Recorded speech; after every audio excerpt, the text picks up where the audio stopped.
hunt continues for 5 prisoners still at large days after 10 inmates escaped from a jail in New Orleans. I just want to ask a really dumb question. What is it that gets everybody so caught up, like in chases or prison breaks? Huh, you're right, Whoopi. It is a dumb question. Please listen carefully. She's as funny as Lucy and she's in the know. She's as smart as Phil and always on the go. It's the Patsy Hoolahan Show. Prison breaks and stuff. And I just want to ask a really dumb question. If you're in a prison and all the water goes off, right? Don't you tell someone? Yeah. Don't you say, hey, why is the water off? No one noticed? I guess no one pees at the same time. Yeah. Okay, Well, because there was an hour between the prison break and notification of the prison break. Wasn't it like 1 a.m. though? So maybe people weren't peeing. They may have been asleep, but unlikely that no one noticed. Yeah. But what's sad is the maintenance worker that has now been arrested for turning off the water and being complicit in this break said that the inmates threatened to kill him and shank him with a knife. But what is he going to say? I helped them? Well, He's not going to say that. Well, Are you an idiot or something? What is he going to say? I helped them?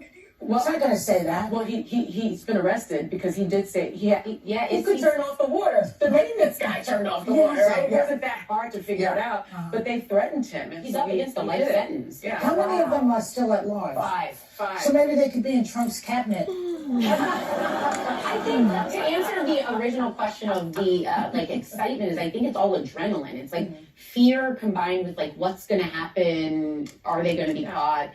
Many of these have not only been convicted of violent offenses, some of those offenses have been murder, right? Yeah. So that is scary. So what is our thing with it? Why is that? You know what I think? That thrill that people get from it? Years and years ago, people would go to jail for murder, and now we find out they're there for 25 years, and they were incorrectly put there. That too. So now that we have DNA, we know more about whether, and I think that people are thinking, I wonder if these guys really did what they did. It's like the government.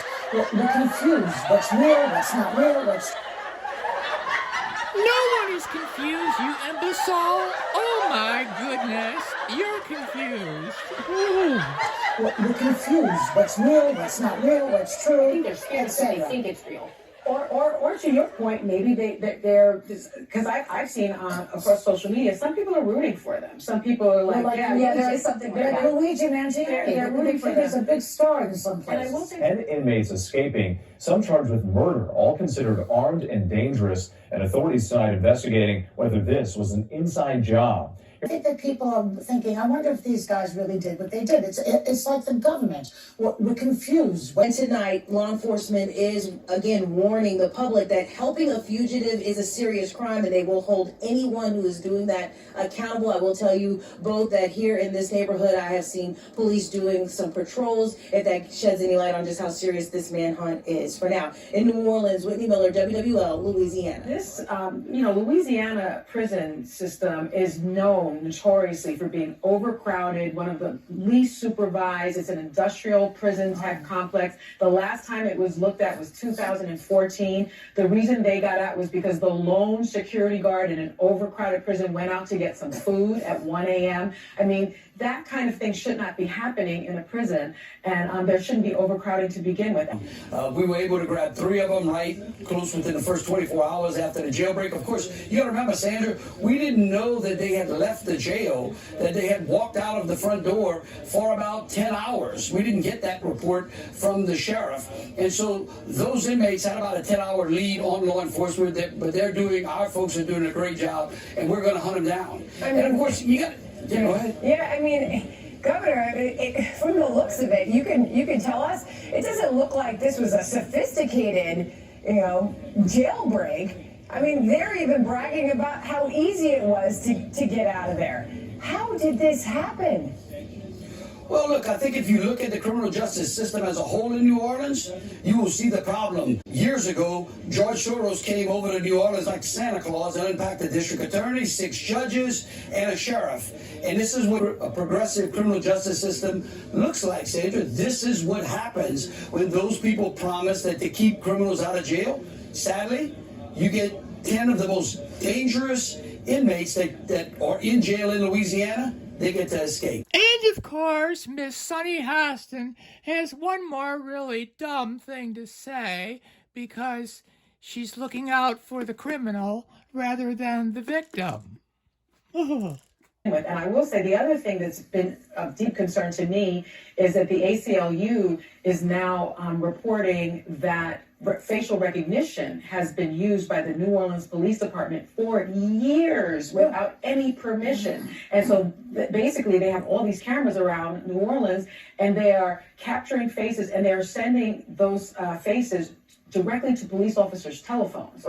And that's unconstitutional. Well, and that was part of how they were able to recapture some of the ones who got away. And Which leads to an appellate legal issue. And I'm very interested in this discussion over in the digital age of balancing civil liberties and Fourth Amendment right to privacy, but also the security needs, because New Orleans, this is a city that just at the beginning of this year had a massive terrorist attack. Now, of course, these capabilities didn't do anything to thwart it, but there are these security needs that require next generation technology to catch bad guys. You have to balance that with people's basic right to privacy. But if you tell people, see, I don't like that you sneak in It should be legally. Because you're not supposed to be doing this. You see what I have here? Yes. My pocket constitution. We didn't know that they had left the jail, that they had walked out of the front door for about 10 hours. We didn't get that report from the sheriff. And so those inmates had about a 10-hour lead. Tell us why and the reason he's slamming the sheriff's response to the escape. So, Sam, I think it's important to understand what charges the current fugitives are facing. One of them is a convicted killer. 3 more are charged with murder and 1 with attempted murder. Well, the New Orleans district attorney told me he personally prosecuted that convicted killer. Now he's concerned not just for his own safety and his family's safety, but for the safety of his prosecutors and the witnesses who put themselves at risk to put these men behind bars, worried that vengeance might be on the mind as these people are still unaccounted for. He's saying this is a public safety threat for every minute that passes without apprehending them. And he says the sheriff dropped the ball, that she should have not only not allowed this to happen, but when it did, told the public about it earlier, saying that she let hours go by before the public was notified, Sam. Hours going by, and now, of course, time of the essence. Ryan Chandler, thank you so much for that report. Did you guys see the message they left on the wall? No, they were trolling. Yeah, it was like too easy, but spelled T-O, easy. LOL. So it was like too easy to write it, but not spell it correctly. Like, They're not exactly Rhodes scholars. Well, Well, you don't know that. Nobody knows. Well, there's 2 things to take away from all this. Don't look to the View to get your news, maybe a laugh or two. And the other thing is, if you plan to escape from prison, make sure you lose a lot of weight if you're going to go through a toilet pipe.